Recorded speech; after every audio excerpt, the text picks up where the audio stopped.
So yeah, thank you, Tom, for the introduction. My name's Ed. I'm a postdoc at Queen Mary University, and today I'm talking about a paper that is very, very nearly out. So close, I'm optimistically giving a preemptive archive number, and we've been working very hard to change this Y into an 8, but we'll see, time will tell, do these technical details make it into a 9. So the work is titled here, Machine Learning Sasakian and G2 Topology on Contact Calabi-Yau 7 Manifolds. There is a lot of collection of buzzwords here, but hopefully I can give my physicist background to try and motivate why these are such exciting terminology for this particular Calabi-Yau 7 manifold, or these Calabi-Yau link constructions that we look at. So, as always, with the start of the talk, I need to credit my wonderful collaborators. This includes Data, who's sitting over here there, Ellie as well, who I now can't see, but is somewhere. Yeah, Ellie here in the front as well, and then Yang, who's a fellow here. And just before I start the machine learning section of this talk, I'm going to also reference some work in a previous paper, which does have an archive number, has already come out. And this is going to be sort of give it a nice motivation for why we do machine learning in this paper.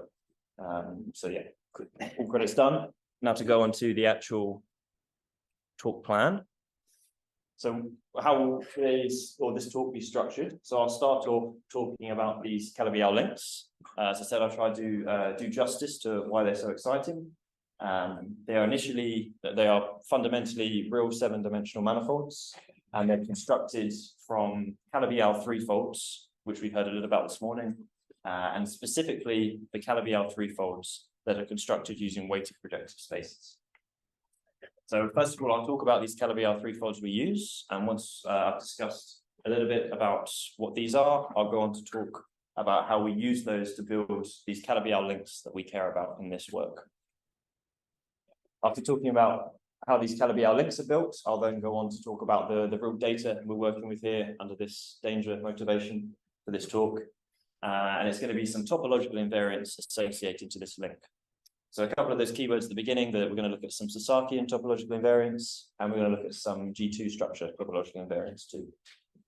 And after we've computed these with some enormous amount of HPC work, we then see from some data analysis and some patterns in the data, this leads us to suggest some new conjectures, which we found quite exciting for this work.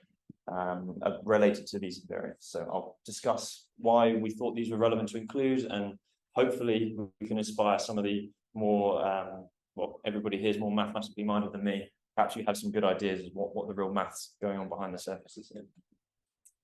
After we've talked about these, I'm then going to go on to the proper machine learning part of this. We're going to be using some supervised machine learning methods, similar to what we heard about in our previous talk, but traditionally, these are going to be simple neural networks, and we're going to be learning the topological invariants that we've been computing. So starting off, going back to the Calabi-Yau topology that we use, and then we'll develop this as a sort of a logical next step to look at this link topology. And excitingly, as a side product of this work we've done, a lot of the work in the computation of these invariants goes via these Gröbner bases for the ideal that we care about. And this is a hugely expensive computation to do, and we end up using some machine learning methods to help us optimize our computation. So we actually got some practical use out of machine learning in this computation. And then finally, at the very end, I'll give a summary, just so everything's clear what the takeaways will be at the end.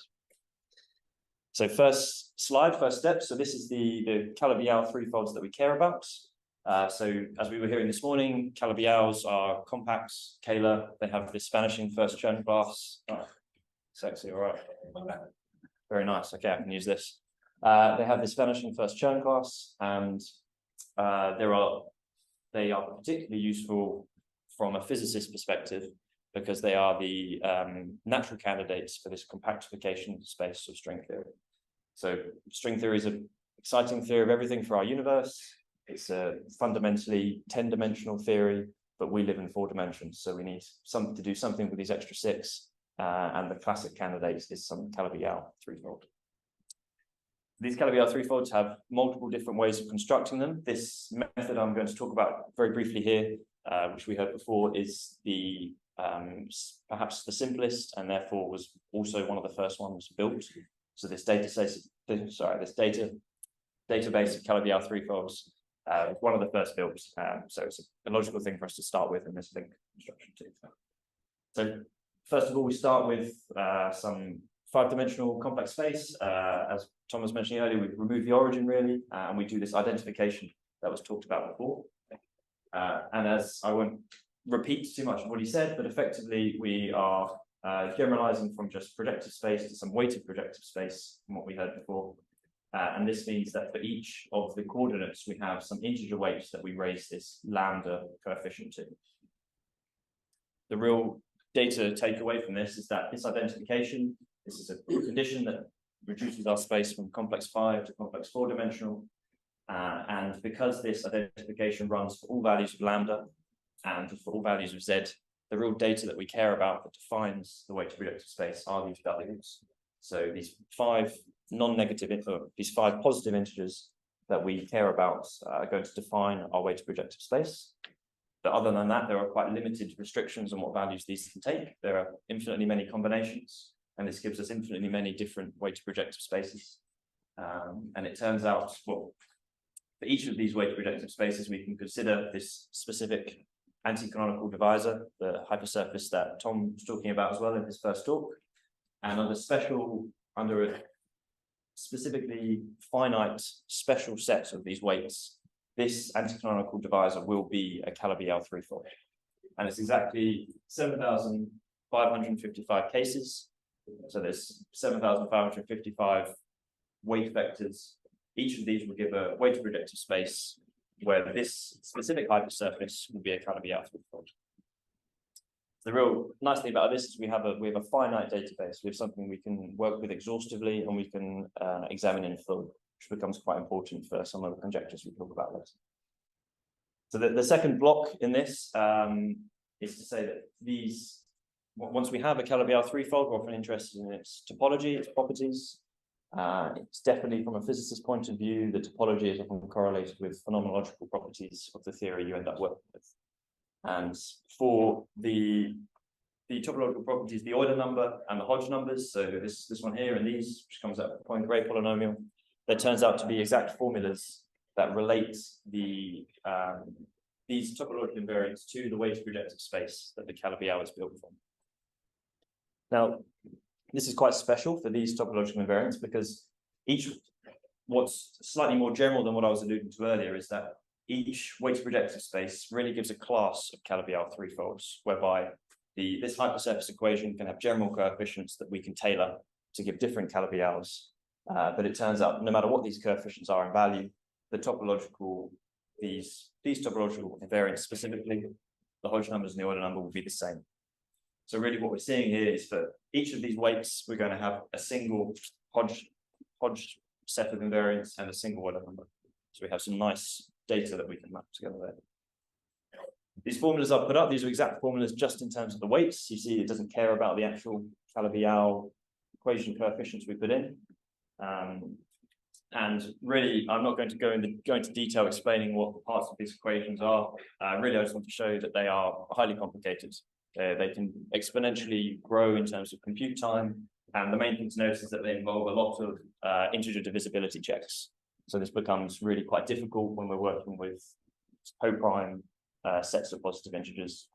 Very hard to predict what's going on and to extract some real physical information out of it. So moving on from there, so this was that set of Calabi-Yau threefolds that we care about. And for each of those Calabi-Yau threefolds, we're going to extend this to make a Calabi-Yau link. So a link in general, before specifying to a Calabi-Yau link, we start with a general complex variety in complex space. And with the one requirement we have in this variety is that it has an isolated singularity at the origin. Some work by John Milner showed that where this condition occurs, where you have this isolated singularity at the origin, this variety will transversely intersect a sufficiently small sphere centered at the origin. So when we consider the intersection of this variety with the sphere, as this drawing I've stolen on the right will hopefully give some intuition for, on the surface of the sphere where the variety intersects, we get a manifold because the singularity has been avoided with the sphere. And this manifold is what we define to be the link. So in terms of dimensionality, we start with something, a variety that is complex n-dimensional in complex n+1 dimensional space. So this is effectively a 2n real dimensional thing. It's intersecting a 2n+1 real dimensional thing transversely. So this gives our 2n-1 real dimensional link. So it's naturally an odd real odd dimensional thing. What I'm trying to emphasize here. So that's a general link. If we want to, if we also have the condition that this variety is defined by a homogeneous polynomial, which is what we happen to have for this Calabi-Yau database we care about, then there's another way to think about this link structure as a specific S1 bundle over this projective hypersurface. So now instead of sort of working down in dimensions, we start with our 2n dimensional Calabi-Yau, 2n real dimensional Calabi-Yau, and we add this one-dimensional bundle over the top to get something again that's going to be odd dimensional. Once we have this S1 bundle, this gives us a global angular form that goes around the loop. And this turns out to be a contact form. And when we have a contact form, a contact structure, we can define a Reed vector and then a foilation in this space. So effectively, we can use this direction from the S1 to define a transverse lower dimensional space, which is a transverse codimension 1 space. So it turns out that this transverse space is scalar in nature. So this is quite exciting. This is what allows us to compute Hodge numbers for this transverse space and how we can sensibly define some kind of Hodge structure for these Sasakian manifolds, which have this contact built from this contact structure. So we started with general complex variety. We specialized to having a homogeneous polynomial. We specialize again to the dimension, i.e. we choose a Calabi-Yau threefold, which is the database we had on the previous slide. Then this space becomes 7-dimensional. So we have this complex 3-dimensional or real 6-dimensional space. We had a 1-dimensional bundle too, so we get something that's 7-dimensional. And for the exceptional holonomy people who are out here today, 7D is always very exciting to see. And it turns out we do get a nice co-calibrated G2 structure from this. So here, in terms of the contact form we had before, we can construct these non-degenerate 3 form that people care about in G2 structure and G2 related geometry. Sure. Transverse scalar structure. Yeah. Is this just a point or is 6-dimensional manifold? 6-dimensional manifolds, exactly. So yeah, exactly. Each point of the foilation is effectively, becomes 6-dimensional.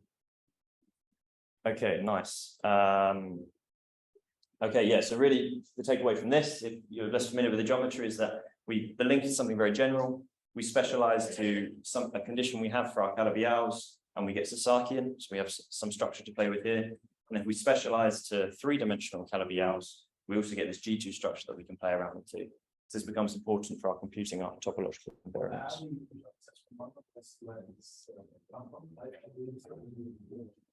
So exactly, the details of this I'm not too confident. It's something to do with how the link is embedded in a hop vibration. I can show you, I can definitely point in the direction of the paper, but yeah, there's something to do with that. So now we have, so what we practically did for each of these 7,555 Calabi-Yau threefolds, we compute the equivalent Calabi-Yau link, or i.e. we pick one member of the class, we pick that to be sufficiently general such that all of the monomials in the hypersurface equation are there. So we pick one Calabi-Yau for each of those 7,555 classes, we compute the equivalent Calabi-Yau link for those. And then for each of these, we compute some topological invariants. The first of which we compute is these Sasakian Hodge numbers. So there's some work by, I'm forgetting who that is now. I think that is, I think this is Imran Ahmed, is it? Or, yeah, anyway. There's a paper that I should remember the name of the author for, but there is a nice way to reconsider these Sasakian Hodge numbers under specific cases. So we can't compute all of them, but we can compute some of them in terms of dimensions of linear subspaces of the Milnor algebra. And the Milnor algebra in this case is really just a function. So this f here is the function that defines our Calabi-Yau. And by taking partial derivatives of that with respect to each of our coordinates, we get our Jacobi ideal.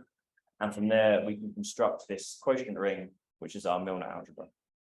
So really, the takeaway again from here is that we need to know this exact function to be able to compute this Milnor algebra, to be able to compute these Hodge numbers. So this is what really takes a very long time for us to compute, because in this decomposition process, we need to know the Gröbner basis of this Jacobian ideal. So we compute this for the cases we can, where this p plus q is equal to 3. So this is the H30 case. For all of these links, this value is 1. So if you're familiar with Calabi-Yau topology, this H30 is always 1 in that case too. So it's interesting that there is still a unique transverse holomorphic volume form. And then also we can compute these H21 values, which take a range in a spectrum, which I draw in a histogram here. So here's the value of the H21, and here's their frequencies.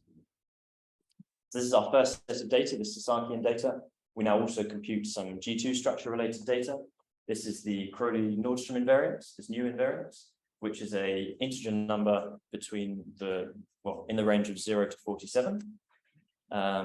There's a nice way to compute it by interpreting the original way to compute it is by interpreting this 7-dimensional Calabi-Yau link as some boundary of a 8 real-dimensional spin-7 structure manifold. So this is the sort of original formula. You look at the topology of this 8-dimensional thing, and you get this Crowley-Nordström invariant. But it turns out some work of our collaborators showed that in the case where we're working with a Calabi-Yau link, there's a nice way this formula reduces to, again, in terms of dimensions of linear subspaces of the Milnor algebra. So since we're already using that, we're already doing all the work computing the Gröbner basis for this computation, we effectively get this for free with very minimal additional computational cost. So we also compute these as well. Again, we do this for all 7,555 links that we've constructed. And we plot this as a histogram, which I'll show here. So again, these are the values of the invariants, again, from 0 up to 47. And these are the frequencies. And a nice corroboration we see is that there was a theorem showing that this CN invariant values are always odd integers for Calabi-Yau links, which we can corroborate with these results. And a particularly nice thing about our construction is that we see new values of this CN invariant, which haven't been observed for this link construction as well. So we're really seeing new kinds of geometry for the Calabi-Yau link. I think that's what I want to say there. So now we started with our Calabi-Yaus, we built our links, we then constructed our relevant topological data that we were interested in. And now doing some data analysis of this, we found some patterns in our data that led us to want to suggest some conjectures. So the first conjecture here was named weak R equivalence, and this is related. You can read the specific terminology, ends up being quite related to this Milnor algebra structure in its general form, but in terms of a practical interpretation, this can be thought of as saying that at the very beginning, where we said I'll go back to here. Each of these weighted projective spaces gives a class of Calabi-Yau threefolds. Our conjecture here says that it doesn't matter which Calabi-Yau threefold we pick in that class, we're always going to get the same values of the new invariant and the Sasakian Hodge number. Now, this we saw from experimentation. We computed for lots of different Calabi-Yaus in the same class, and we always got the same values, which is why we decided to lead to this conjecture. And it's important and exciting because it doesn't involve the f value at all. As we're saying, it doesn't matter what the actual function we choose is for this hypersurface. We end up getting the same values of the invariant. So it sort of suggests there's probably some way we can bypass this incredibly expensive Gröbner basis computation we do here and get directly to the invariants that we care about in this work. So that was a nice conjecture for us to see, and definitely if the more mathematically experienced in this area have some ideas about why this might be the case, we definitely would love to chat. And a second conjecture that we saw as well is that simply plotting the H21 values that we computed in the Sasakian case against the H21 values of the Calabi-Yau used to build each link, we see that there's a strict bound that is satisfied, i.e. the Sasakian Hodge number in this transverse scalar structure can only be at most the value of the equivalent Hodge number for the Calabi-Yau. So this was really unexpected when we were computing them. We didn't see any reason why these would be so intimately related like this, why this space would be reducing in dimension. So we raised this as a conjecture too. We feel like there must be some interesting maths of why this is happening in this link construction. And it's worth also noting that these the other Hodge numbers we could compute, these H30 values, do also quite trivially satisfy this same bound, since in all the cases we calculated and for all the Calabi-Yaus, these values are both 1. So this maybe even hints there's a more general kind of relation we can think about for the other Hodge numbers too. Sorry, what was the definition of H21S? Okay, so this is exactly, nice. So this is computed in this method. So you can effectively think on the Calabi-Yau link, you get your transverse Kähler structure, and this 6-dimensional thing, you compute the Hodge numbers of this. So it's in a way similar to the Calabi-Yau. So you start with the Calabi-Yau, add this S1, add some twist, you get something that's slightly different. And we see that this process is always reducing, or at most maintaining the value of this Hodge number. So, sure. That's so if trivially applies to get this quality, is that trivial in the sense that you computed all of them, they were all 1, or you actually had a reason? The first part, computed all of them, they're all 1. So that's another quite interesting thing about this particular mathematical data, is that if this first conjecture turns out to be true, and that this means that the data set we've generated of these topological invariants is exhausted.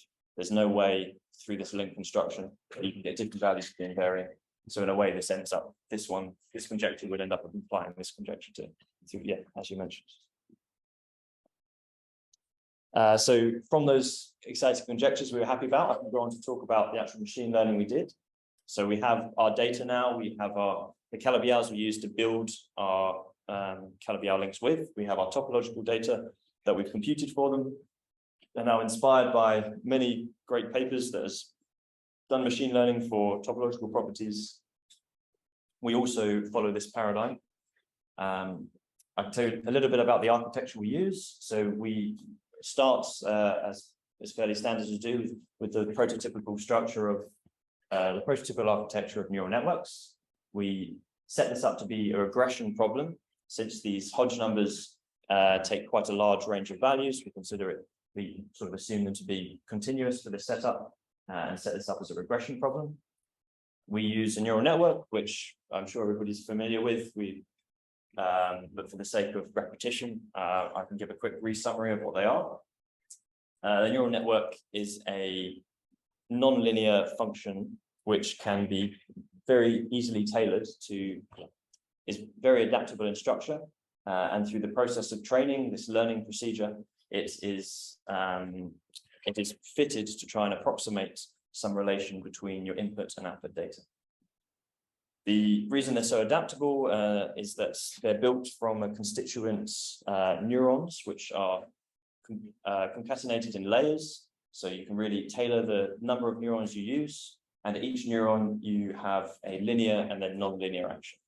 So once you have a general neural network is very general in structure, there can be lots of different applications of this linear and non-linear functions that you can do in different orders in different parallel paths too.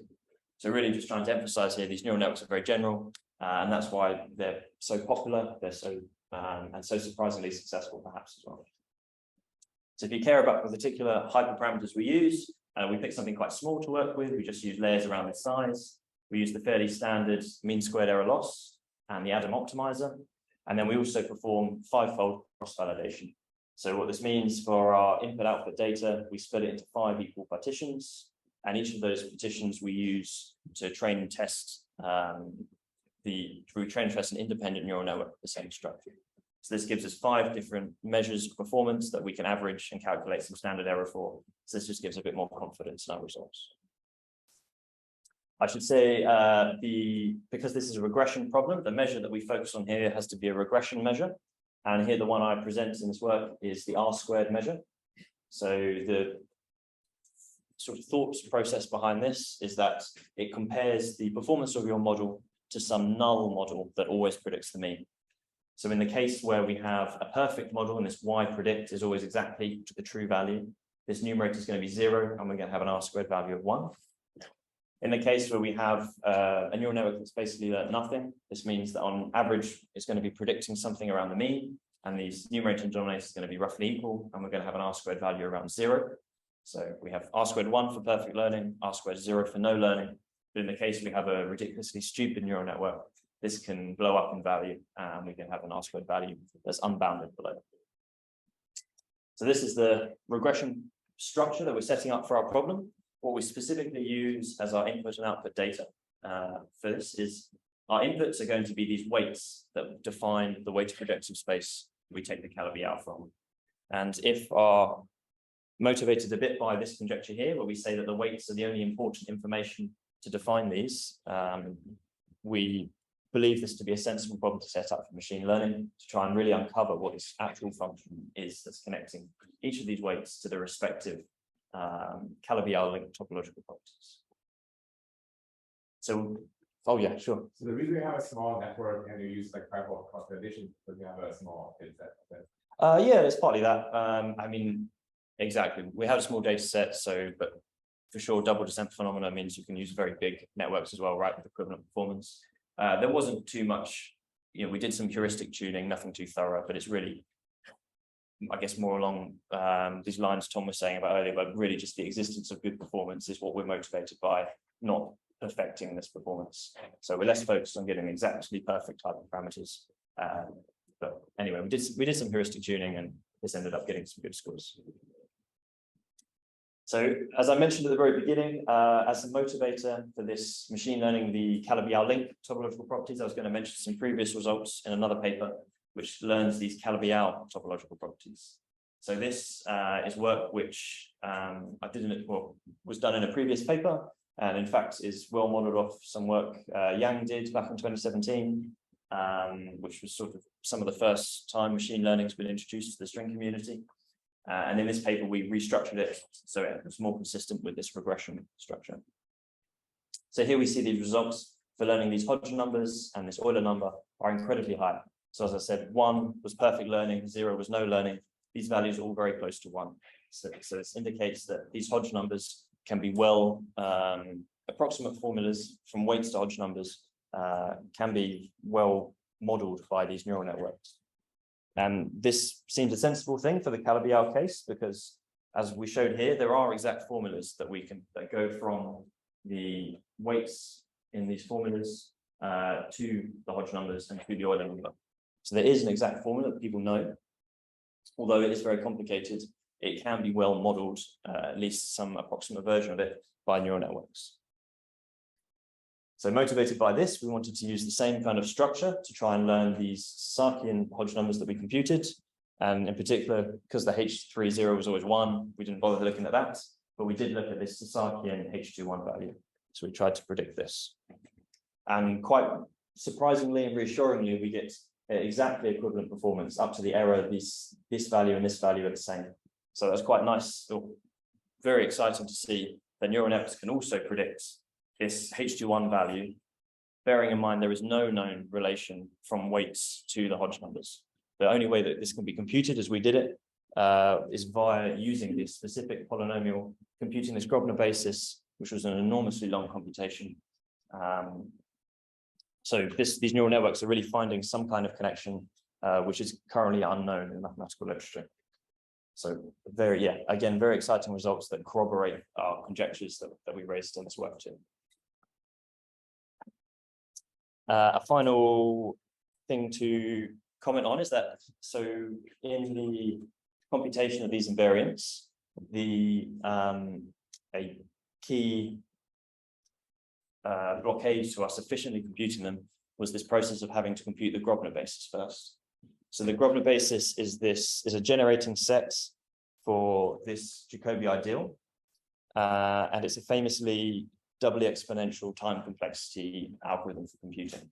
If people have worked with it before, the Gröbner basis is used in lots of areas of geometry for lots of different computations. It turns out we need it for this, which is why we're focusing on it. And through lots of trial and error, we actually had a lot of problems with this particular step.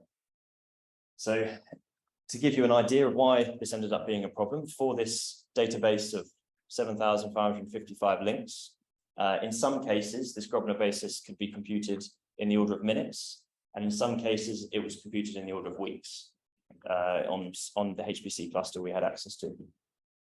So a really varied range of resources are needed to compute a Gröbner basis. And naively, when we first looked at this problem, we thought that perhaps the length of the polynomial defining the Calabi-Yau was going to be correlated with the length of the Gröbner basis. We checked this explicitly after computation, and there is some positive correlation, but it's not particularly strong. The PMCC score is around 0.6. So although this is useful, it's not that useful in terms of us being able to identify which of these links in this database are going to need much more computational resources.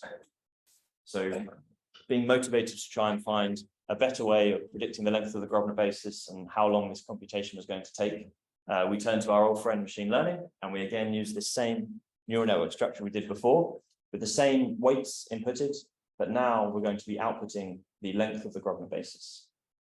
So in a way, this is again quite a naive computation, because the Gröbner basis is for this Jacobi ideal, which is based on this polynomial f. But in our machine learning problem, we don't input the polynomial f at all. We're just inputting the weights. So yeah. The length of the Gröbner basis still was the dimension of the space, but the H2 one. Well, exactly. The length of the Gröbner basis is the size of the generator set, and then there is functions on subspaces of this that the Hodge numbers are computed from. So you have to sort of, in the effective computation, you loop over. Yeah. So you're effectively looping over all the terms in this, so they're all included, but they have different sizes of contribution to Hodge numbers. So, yeah, intimately related to these computations. So sure. Just to make sure I understand it correctly, like the Gröbner basis is for the whole algebra, not just the linear subspaces that we use to compute it. Yeah, exactly. It's for the whole thing, which then you can decompose into subspaces, yeah, which we compute here. So yeah, setting up this fairly naive machine learning problem, we see surprisingly highly successful results as well. And to try and put this in some context, there has been a couple of papers looking at applying some machine learning methods to Gröbner basis. There's one that was quite successful where they use some machine learning methods to optimize choices in the algorithm. So quite a different way of applying machine learning to the Gröbner basis domain. And there is another paper where they look at simpler ideals. So they have ideals with only 2 polynomials in them, and each of these has only 2 monomial terms in them. So much smaller than our very long polynomials we have to define these Calabi-Yaus, which can have hundreds of terms in them, hundreds of monomials in them. And in each case, we have 5 of them for each of these 5 differentials. So in this sort of simpler case of smaller ideals to calculate Gröbner basis score, their equivalent R-squared score was around 0.4. And they quite rightly said this was a very good result, because the Gröbner basis is such an important calculation that anything above 0 is going to be practically useful for lots of people. So this again really motivated how exciting this result is that for this specific application in the Calabi-Yau link case, we're getting R-squared scores very close to 1. So there's really something quite special about these Gröbner bases for these Calabi-Yau links. And again, for the data set of the Gröbner basis lengths we've computed, here's another histogram. And if you can't see that, the maximum value goes up to around 6,000.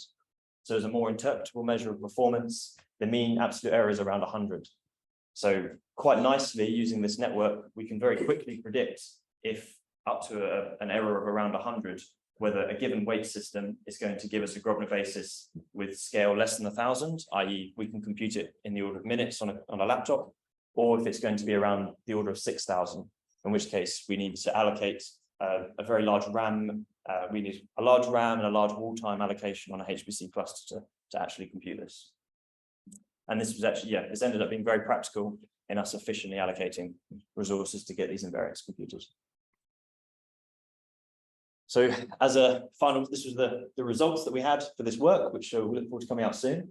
To give a summary of some takeaways from this project, the first thing is that we've generated the largest database of these Calabi-Yau links to date. And maybe as a more specific caveat, we're really generating the largest database of the Calabi-Yau link, these invariants. And in this process, we ended up identifying new values of this Crowley-Nordström invariant for the link construction, which haven't been seen before. So a practical thing to use. And it may also be worth noting, something I should have mentioned earlier in terms of motivation, is that these G2 structure, which this topology invariant is very useful for, does have use in string theory as well, in compactification of heterotic string to three-dimensional supersymmetric quantum field theories. So there is even physical use of these G2 structure manifolds that we're working with here. Actual implementation of using this for compactification, that's some next steps we'll maybe look into. From the computation of all these invariants, we and through some standard data analysis alone, not particularly mathematically inspired, we managed to raise some conjectures, both about the structure of the Milnor algebra from this Calabi-Yau link construction, and about the bounds on the Hodge numbers that we compute. And quite nicely, as I alluded to earlier, if this first conjecture we raise is true, then this set of topological invariants for links is really an exhaustive set, because we've computed one for every single possible class. We've computed these invariants. The takeaways from the machine learning is that these neural network, these very simple neural network models that have not been properly tuned in a true computer science motivated way, these can still predict with very high accuracies these Sasakian Hodge numbers. And again, this does give us a lot of nice motivation for there being some kind of underlying connection that is yet to be uncovered in the mathematics for going directly from the weights to these Hodge numbers. And then in addition to that, as sort of a freebie in the work we did that we weren't expecting to come across, we can even see that for this specific Calabi-Yau case, predicting properties of the Gröbner basis could be done with very high accuracies too. So again, this is quite inspiring for us to want to look at more applications of machine learning for Gröbner based system. So the steps going forward for our outlook, again, we'd be very keen to try and find ways to prove these conjectures we raised, hence wanting to speak to talented mathematicians like yourselves. And then going forward from there, we're actually doing some work to try and symbolically regress this H21 formula that we believe to exist, which these neural networks are modeling. And this would be really nice to try and distill at least some first order equations in this likely formula that exists. We can at least start to build some intuition that can guide our mathematics in terms of working out what this real formula is. As would be nice, obviously the Hodge numbers we computed were only H21 and H30. It'd be nice to look at ways to generalize this to computing other Hodge numbers, although this is definitely difficult mathematically. And as well as the Gröbner basis length, which we've learned here, it'd be nice to look at other machine learning applications for other Gröbner basis properties and in more general cases than this Calabi-Yau link. So this is the general outlook. If you're interested in the machine learning of the Calabi-Yau topological properties, I add a QR code with the archive number for that paper that's already out. And hopefully in future conferences, when I get to present this work again, I'll add another QR code for the second paper when this comes out too. So thank you very much, everyone, for listening. I'll do my best to answer any questions.